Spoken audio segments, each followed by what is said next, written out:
اے اللہ جب تو روٹی دے تو میں تیرا شکر ادا کروں، جس دن تو کھانا دے، رزق دے، اور جس دن فاقہ ہو میں تیری بارگاہ میں التجا کروں۔ صرف میٹھا کھانا ہی سنت نہیں، فاقہ کرنا بھی سنت ہے۔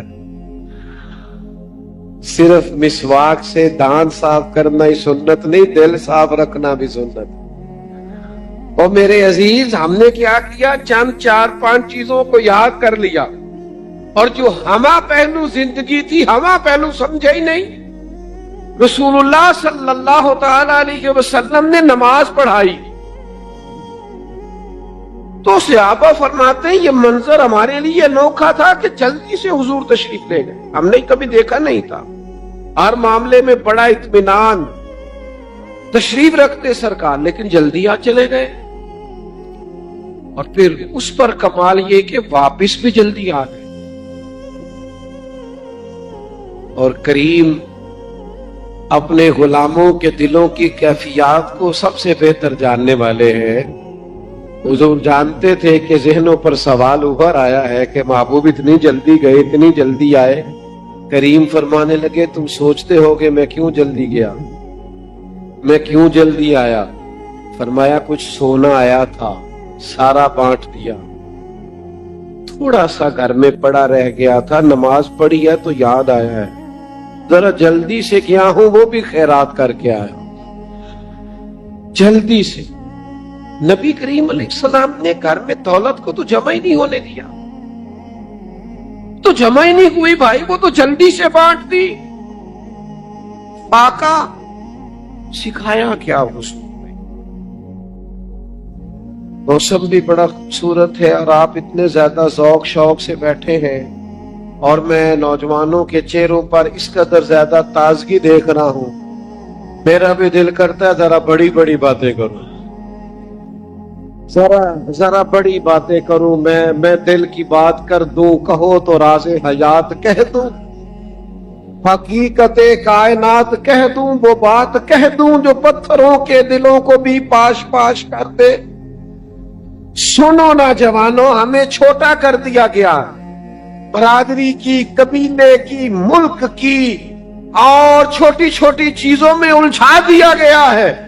بازو تیرا توحید کی قوت سے کبھی ہے، اسلام تیرا دیش ہے، تو مصطفی ہے۔ بڑی بات سکھائی ہے نبی پاک نے اپنی اولاد کو، بڑا حوصلہ، بڑا ظرف، صرف ذات کے لیے نہیں سوچنا، ملت کے لیے سوچنا ہے، عقیدے کے لیے سوچنا ہے، نظریے کے لیے سوچنا ہے، دین کے لیے سوچنا ہے۔ عالمی سوچے نبی پاک نے اپنی اولاد کو دی۔ جوانوں، میرا رب نہ بندے کے گمان کے قریب ہوتا ہے۔ حضور فرماتے ہیں تو جیسا گمان کرتا ہے مالک بھی تیرے ساتھ ویسا ہی معاملہ کرتا ہے۔ چھوڑ دے صرف اپنے لیے سوچنا، تو سب کے لیے سوچ، اللہ تجھے توفیق دے گا، سب کے ساتھ خیر کر دے گی۔ تو قومی سوچے پیدا کر، عالمی، ملی، دین کے لیے، جہتوں میں سمتوں میں بند نہ ہو، قید نہ ہو، بڑا حوصلہ، بڑا ظرف۔ یہ دیکھو رسول اللہ صلی اللہ تعالی علیہ وسلم اپنی اولاد کو کیا سبق دیتے ہیں۔ حضور ایک سفر سے واپس آئے، وجود مبارک پر آثار سفر ہے، تھکان ہے، کئی دنوں کا سفر ہے۔ سیدہ طیبہ طاہرہ مخدومہ کائنات، وہ علی کے گھر کی ہے، عزت علی سے سنتے ہیں، وہ نبی کے گھر کی ہے، عزت نبی سے سنتے ہیں، وہ جس نے معزز کیا گھرانے کو، حسین پال کے جس نے دیا زمانے کو۔ سیدہ رضی اللہ تعالی عنہا نے نبی کریم علیہ السلام کا وہ انداز دیکھا کہ حضور کئی دنوں کے بعد تشریف لائے، چہرے پر تھکن ہے، آثار ہے بظاہر، سیدہ پاک کی مقدس آنکھوں میں آنسو آ گئے۔ یا رسول اللہ صلی اللہ تعالی علیہ وسلم، آقا آپ دین کے لیے کتنی مشقت کرتے ہیں، کتنی محنت فرماتے ہیں، ہمارا یہ حال ہوتا ہے کہ ہمارے بچے ہمارا ایک دکھ بیان کرے تو ہم کہتے ہیں بیٹا تجھے تو ایک کا ہی پتا ہے نا، میرے پاس تو کتاب ہے۔ جوانوں بڑی بات سنو یار، سیدہ پاک عرض کرنے لگی یا رسول اللہ صلی اللہ تعالی علیہ وسلم آپ اتنی محنت کرتے ہیں، تو قریب نے کیا فرمایا؟ حضور نے سوچوں کا رخ ہی بدل دیا، زاویہ ہی بدل دیا بات کا۔ حضور فرمانے لگے فاطمہ آپ کے والد کو اللہ نے بڑے مقاصد کے لیے دنیا میں مبعوث فرمایا ہے، بڑے مقاصد کے لیے مبعوث فرمایا ہے، ہم بڑے مقاصد کے لیے آئے۔ فرمایا کوئی گھر کچا نہ پکا، نہ کوئی جھونپڑی، کوئی جگہ ایسی نہیں بچے گی جہاں اللہ آپ کے دین کے والد کے آپ کے والد کے دین کو پہنچا نہیں دے گا، پیغام دین ہر جگہ پہنچے گا۔ حضور نے جو سوچیں عطا کی ہیں وہ بڑی عطا کی۔ هو الذی ارسل رسولہ بالہدی ودین الحق لیظہرہ علی الدین کلہ، ہر جگہ دین پھیلے گا، ہر جگہ۔ مسلمانوں نہ گھبراؤ، خدا کی شان باقی ہے، ابھی اسلام زندہ ہے، ابھی قرآن باقی ہے۔ یہ کافر کیا سمجھتے ہیں جو ہم سے روز الجھتے ہیں؟ ابھی تو کربلا کا آخری میدان باقی ہے، انقلاب آنا ہے۔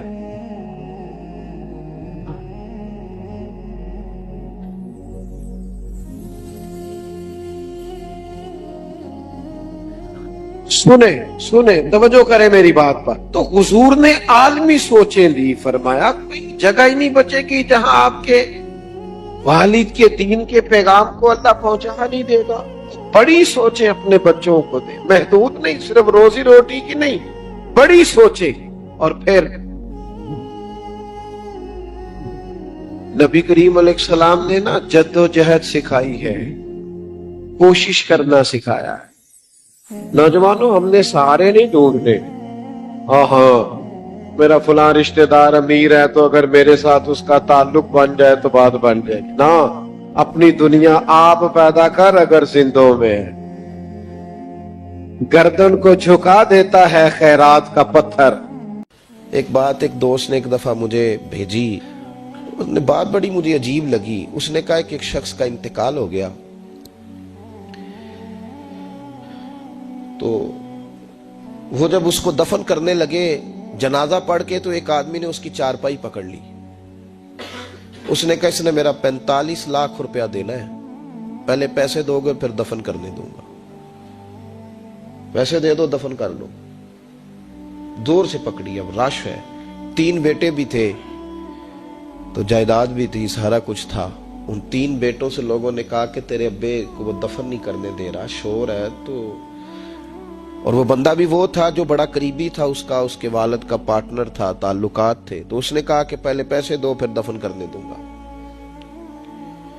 اب وہ 3 بیٹے کہنے لگے کدھر سے پیسے دیں، 45 لاکھ ہی کہہ دیا ہے، ہمیں تو ابا نے کوئی نہیں بتایا، حالانکہ جائیدادیں ہیں، مکان ہے، سارا کچھ ہے، تو بھائی ہم کدھر سے دیں؟ چلو 2-4 لاکھ کی ٹھیک ہے، وہ تھوڑا سا کرے نرم رویے کو تو ہم کرتے ہیں، شور تو ہے، لیکن کدھر سے دیں 45 لاکھ؟ جب بات بہت تیز ہو گئی، شور ہو گیا، وہ انسان مجنون بن کے اس نے چارپائی تھامی ہوئی ہے، کہتا نہیں پہلے پیسے دو گے پھر دفن کرنے دوں گا۔ 3 بیٹے تھے تو ایک بیٹی بھی تھی، بیٹی کو گھر میں پیغام گیا کہ تیرے ابا کو دفن نہیں ہونے دیتے، اس نے سارا زیور اتار کے بھیج دیا۔ اس نے کہا اس چچا سے کہو میرے ابا کے اس دوست سے جس نے قرضہ لینا ہے کہ یہ رکھ لے، اور میں تھوڑے تھوڑے کر کے پیسے لوٹا دیتی ہوں، پر میرے باپ کو مرنے کے بعد یوں رسوا نہ کرے، اس کو دفن تو ہونے دے، میں ایک پائی دے دوں گی، میرا وعدہ رہا۔ جب وہ بیٹی نے 8-10 لاکھ کا زیور بھیج دیا تو وہ قرضہ لینے والا شور کرنے لگا۔ اس نے کہا او مجھے پتہ چل گیا، مجھے معاف کر دو سارے اور اسے دفنا دو۔ کہا کیا ہوا؟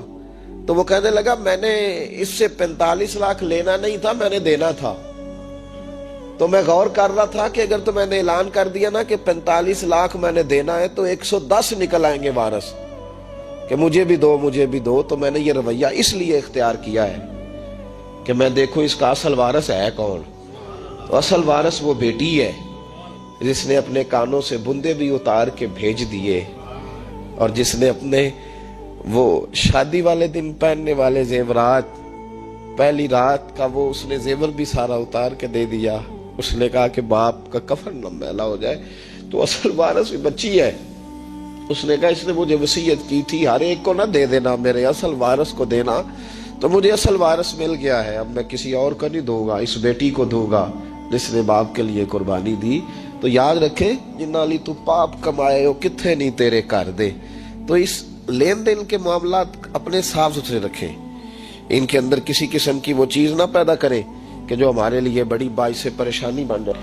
تو میں یہ سمجھانا چاہ رہا ہوں آپ حضرات کو، اپنے پیر بھائیوں کو، دوستوں کو، کہ کوشش فرمائیں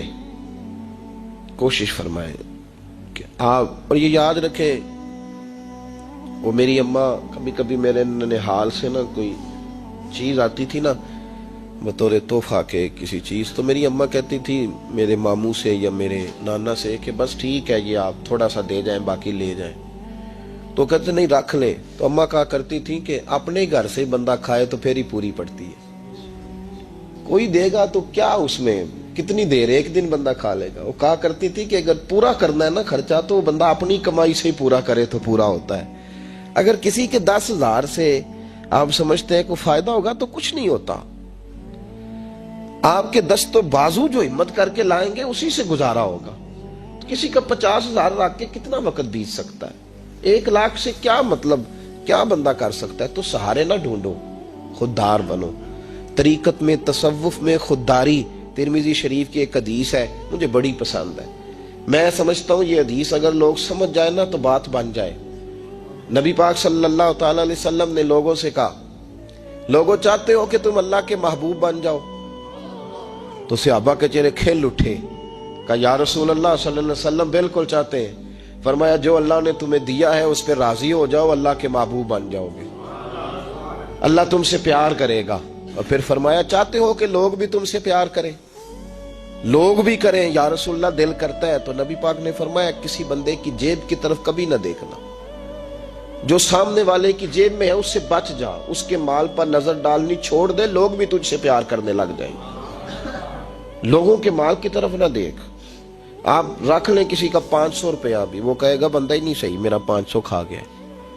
یہ مت سمجھے کہ بڑا امیر تھا اس کو فکر ہی کوئی نہیں، نہ۔ ان معاملات کے اندر لوگ کہیں نہ کہیں بول ہی جاتے ہیں، کہیں نہ کہیں بات کر ہی جاتے ہیں، کسی نہ کسی جگہ زبان پھسل ہی جاتی ہے۔ تو مہربانی فرمائیں، مہربانی کریں، آپ اس بات پہ ضرور غور کریں۔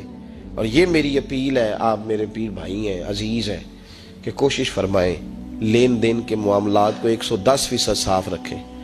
کوشش کریں جہاں کوئی چیز دینی ہے، خریداریاں بعد میں ہوتی رہیں گی، جائیدادیں بعد میں بنتی رہیں گی، قرضے نہیں ہونے چاہیے، قرضہ نہیں ہونا چاہیے۔ میں ایک بزرگ سے کبھی کبھی ملتا تھا تو میں کہتا تھا حضرت جی حالات کیسے ہیں؟ تو کہتے ہیں الحمدللہ کسی کا دینا کچھ نہیں، الحمدللہ کسی کا۔ تو اس شخص وہ جب بات کرتا تھا تو مجھے یوں لگتا تھا کہ جیسے وہ شخص نعرہ لگا رہا ہے، الحمدللہ کسی کا دینا کچھ نہیں۔ یہ اللہ تعالیٰ کا شکر ہے۔ اور پھر وہ کبھی کبھی یہ بھی کہا کرتے تھے کسی سے 200-250 لینا ہوگا، میں نے دینی کوئی شے نہیں، کوئی کبھی کبھی ٹٹولو گے تو میرا کسی طرف کوئی نکل ہی آئے گا، لیکن میں نے کسی کا دینا کوئی نہیں۔ میرے اسا فرمایا کرتے تھے ہماری تو طریقت بھی بڑی دلیر ہے۔ میں نے ایک دفعہ کہا حضور نظریہ طریقت کیا؟ فرمانے لگے ہماری تو طریقت بھی بڑی خوددار ہے، ہم مریدوں کا خرچ نہیں کراتے، ہم تو کئی دفعہ مریدوں پہ خرچ کر ڈالتے، ہماری تو طریقت بھی بڑی توانا ہے، نے تو مزاج ہی بڑا انوکھا پایا ہے۔ تو مہربانی فرمائے لینے دینے کے ماں۔ ایک حدیث بخاری میں بڑی مزیدار ہے، بخاری میں، سبحان اللہ۔ اور بخاری شریف قرآن مجید کے بعد امت مسلمہ کے پاس سب سے معتبر کتاب کا نام بخاری شریف ہے۔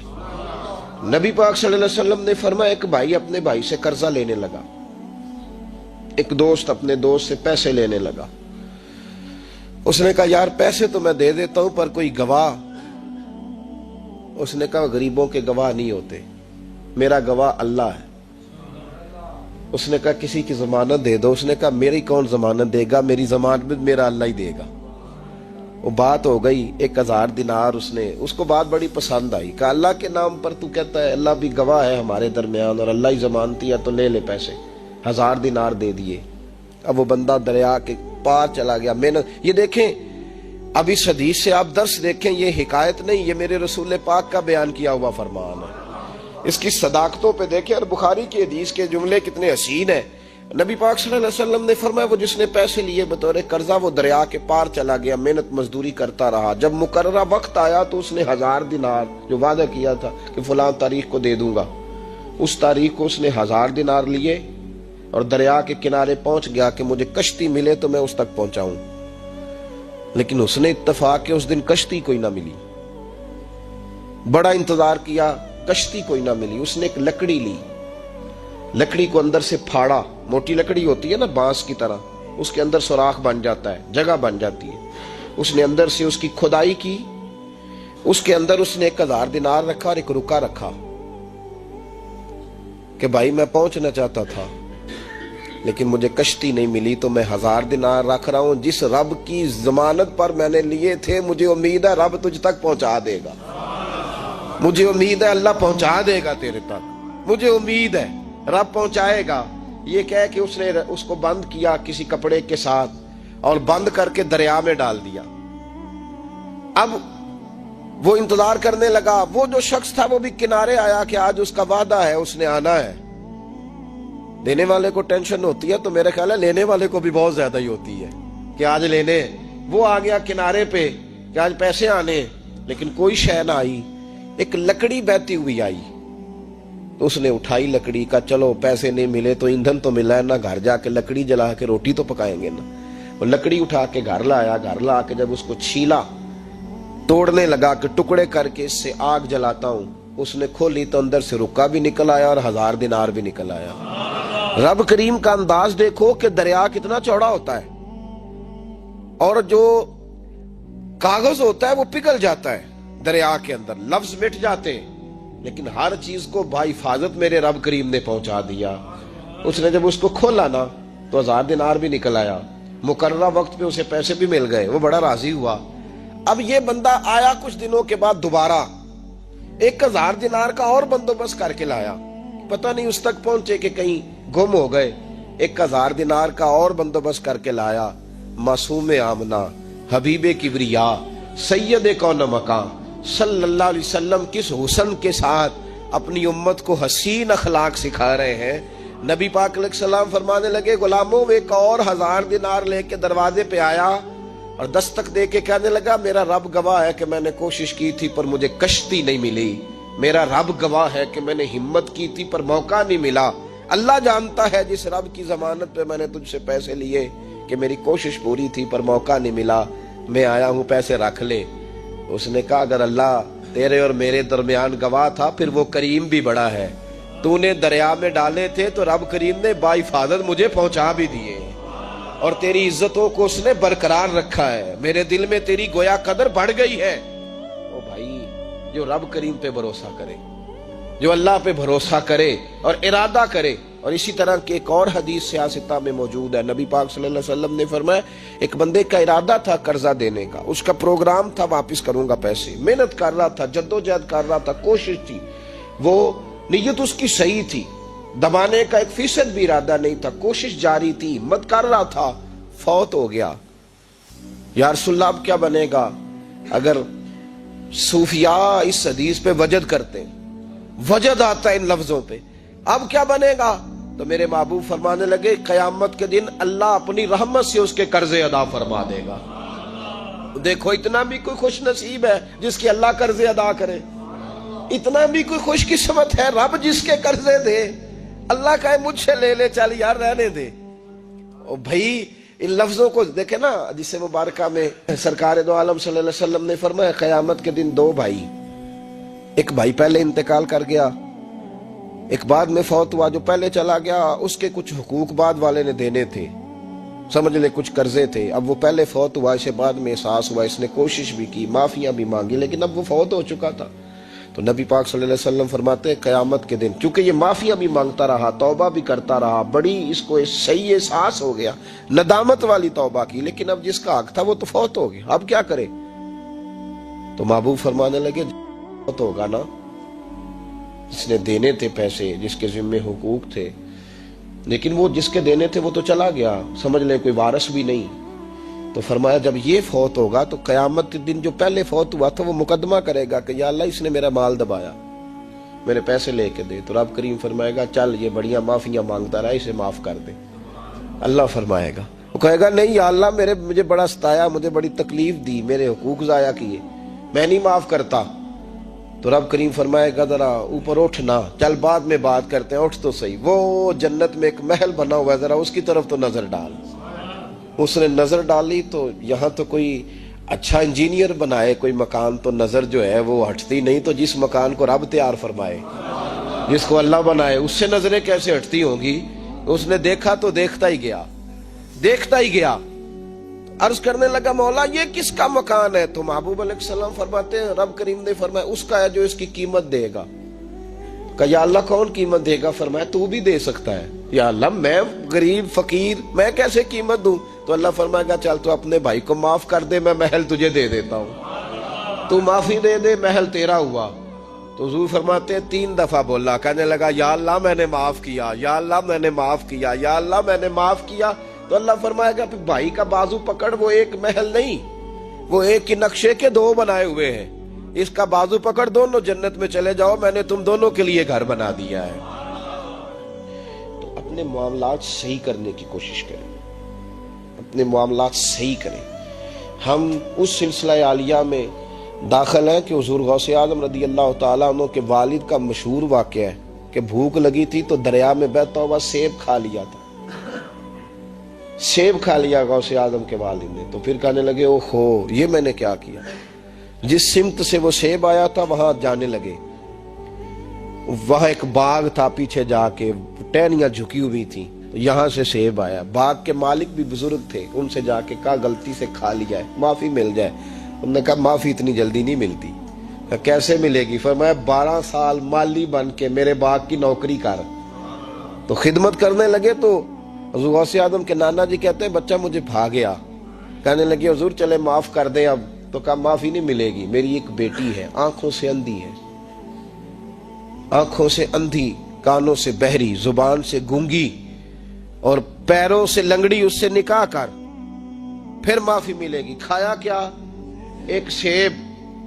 تو حضور غوث اعظم رضی اللہ تعالیٰ عنہ کے والد کہنے لگے مجھے گوارا ہے، آپ کر دیں نکاح، پر وعدہ کریں مجھے معاف کر دیں گے نا؟ تو کہتے ہیں نکاح ہو گیا۔ جب پہلے دن میں حجلہ عروسی میں داخل ہوا تو میں نے پلنگ پر کوئی معذور نہیں، جنت کی حور کی مثل عورت بیٹھی دیکھی، اور جس کا حسن بتاتا تھا کہ چہرے سے زیادہ باطن میں اللہ نے روشنی عطا فرمائی ہوئی ہے۔ فرماتے ہیں میں نے اس کے قریب جا کر تو کون ہے؟ مجھے تو کچھ اور بتایا گیا تھا۔ فرمایا تجھے بتایا گیا تھا کہ آنکھوں سے اندھی ہے، اس لیے کہ کبھی غیر محرم کا چہرہ دیکھا ہی نہیں، کانوں سے اس لیے بہری ہے کہ کبھی غلط بات سنی نہیں، کسی غلط کے پاس بیٹھی نہیں، اور زبان سے اس لیے کہ گونگی ہے کہ غلط جملہ کبھی نہیں نکلا، یا اللہ کا قرآن نکلا ہے یا محمد عربی کا درود و سلام نکلا ہے، غلط جملہ نہیں نکلا۔ اور ٹانگوں سے اس لیے لنگڑی ہے، کسے اپنے باپ کے گھر کا رستہ تو آتا ہے، سوائے اس کے گلی کا اور کوئی موڑ نہیں جانتی، اس نے پاکیزگی سے وقت گزارا۔ حضور غوث اعظم کے والد کہتے ہیں میں اپنے لین دین کے معاملات سیدھے کرنے گیا تو سادات کے گھر کی حور مجھے ملی، اور جب میں اس حور سے ملا تو پھر رب نے مجھے عبد القادر جیلانی جیسا بیٹا عطا فرمایا، غوث پاک جیسا بیٹا دیا۔ تو گئے تو معاملات سیدھے کرنے تھے، تو اللہ نے ولایت کے امام کا باپ بنا دیا۔ تو مہربانی فرمائے اپنے معاملات میں توانائی پیدا کریں۔ کچھ لوگ ایسے ہوتے ہیں جن کا مال مثل مملکت کے ہوتا ہے۔ اعلیٰ حضرت رحمت اللہ علیہ نے پیر کے حقوق میں یہ لکھا ہے کہ اس کے مرید کا مال اسی طرح ہے جس طرح اس کا اپنا ہے، لیکن ساتھ اشارہ بھی دے دیا ہے کہ چاہیے یہی کہ وہ بھی احتیاط ہی کرے، وہ بھی احتیاط ہی کرے، پرہیز ہی کرے، کوشش کرے۔ اور آپ فرماتے ہیں چونکہ باپ کی حیثیت رکھتا ہے تو ضروری تو نہیں نا باپ بیٹے کی کمائی کھائے، کبھی کبھی بیٹے بھی باپ کی کھا ہی لیتے ہیں، اس طرف بھی توجہ کر لے، کوئی حرج نہیں، اپنے معاملات کو صحیح رکھے۔ لینے دینے کے معاملات کے اندر کبھی کمی نہ لائیں. یہ چیز اگر پیدا ہو جاتی ہے نا تو آپ یقین کریں کہ وقار ہی تو انسان کے پاس ہوتا ہے، وہ ضائع ہو جاتا ہے تو نقصان ہوتا ہے. تھوڑے میں وقت گزاریں، بڑی مزیدار زندگی ہوتی ہے انسان کی. یہ زندگی میں انسان کے پاس وقار اپنا ہوتا ہے، وہ زندگی بڑی حسین ہوتی ہے، بڑی مزیدار ہوتی ہے. ہماری مسجد میں ایک شخص آئے، کچھ دن انہوں نے وقت گزارا تو مجھے بعد میں کہنے تہاڈی مسجد سے سکون بڑا ہے، کھپ کوئی نہیں، لڑائی کوئی نہیں، کوئی کسی قسم کا میں نے وہ نہیں دیکھا. آپ یقین کریں یہاں 4 اساتذہ کام کرتے ہیں اور کئی سالوں سے کرتے ہیں. ہم نے کبھی استادوں کی لڑائی بھی نہیں ہونے دی، ورنہ مدرسوں میں جھگڑے چلتے ہیں. مجھے کہنے لگے جی یہاں لڑائی کوئی نہیں. میں کہ اس واسطے کسی کو مالدار بندہ چیئرمین ہی نہیں بنایا کہ جو کہے کہ یہ کیسے ہو گیا، یہ کھانسے کیوں ہیں، یہ اٹھے کیوں ہیں، یہ بیٹھے کیوں ہیں. یہاں اللہ نے حسن اس لیے دیا ہے کہ الحمدللہ یہ ایک کونا تو ضرور ہے لیکن اللہ نے بڑا سکون عطا فرمایا ہوا ہے. تو یہ اس وقت ہوتا ہے جب آپ کسی سے کچھ لیتے ہیں تو پھر آپ کو اس کے نخرے بھی برداشت کرنے پڑتے ہیں، پھر آپ کو دیکھنا بھی پڑتا ہے، اس کے آنے پہ کھڑے بھی ہونا پڑتا ہے. اس لیے لین دین کے معاملات کو 110% صحیح رکھیں. یہ میری وصیت نہیں آپ حضرات کو، اس کو میرا حکم سمجھیں، حکم سمجھیں اس کو. اور آپ قطعی طور پہ میری پیر بھائیوں سے گزارش ہے کہ لین دین کے معاملات کو چھوڑ دیں سارا کچھ. اللہ بڑا کریم ہے. ایک کمرے میں بھی انسان کی زندگی بیت سکتی ہے، لیکن لین دین کے معاملات میں 110% اپنے آپ کو صاف رکھیں اور اپنی وصیت کو ہمیشہ اس میں سستی نہیں کریں، لکھ کے رکھیں کہ کسی کا کیا دینا ہے موٹے حرفوں کے ساتھ، اور 3 جگہ اس کو لکھ کے رکھیں کہ میں فلاں آدمی کا میرے پاس یہ ہے. اس کو ضرور سنبھال کے رکھیں تاکہ کسی جگہ بھی اگر اللہ تبارک و تعالیٰ فضل کرے کوئی ایسا موقع آتا ہے تو ہم صاف ستھرے ہوں، ہمارے وارثوں کو پتہ ہو کہ ہم نے کسی کا کیا دینا ہے. اللہ سمجھنے کی توفیق عطا. اللهم صل على سيدنا محمد النبي الأمي وعلى آله وصحبه وسلم.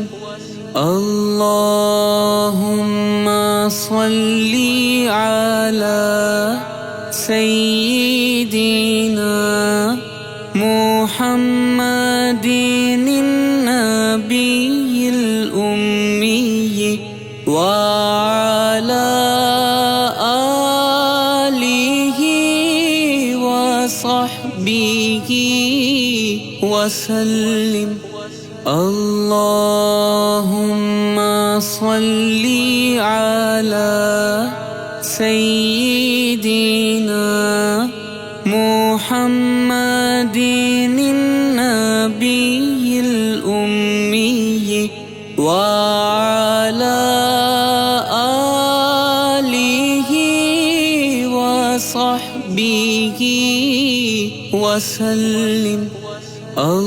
اللهم صل على سيدنا محمد النبي الأمي وعلى آله وصحبه وسلم. اللهم صل على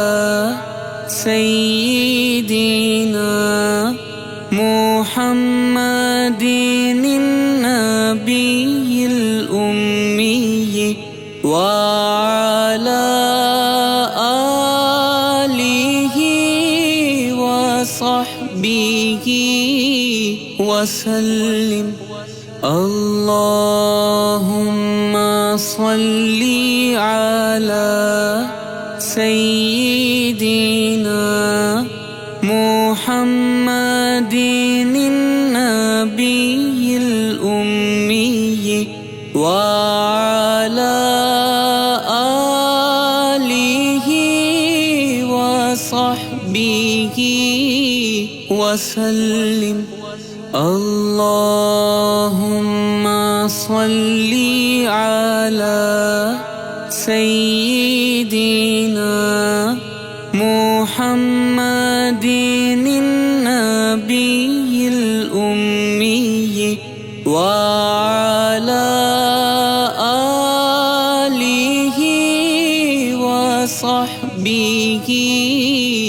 وسلم اللهم صل على سيدنا محمد النبي الأمي وعلى آله وصحبه وسلم اللهم صل على سيدنا محمد النبي الأمي وعلى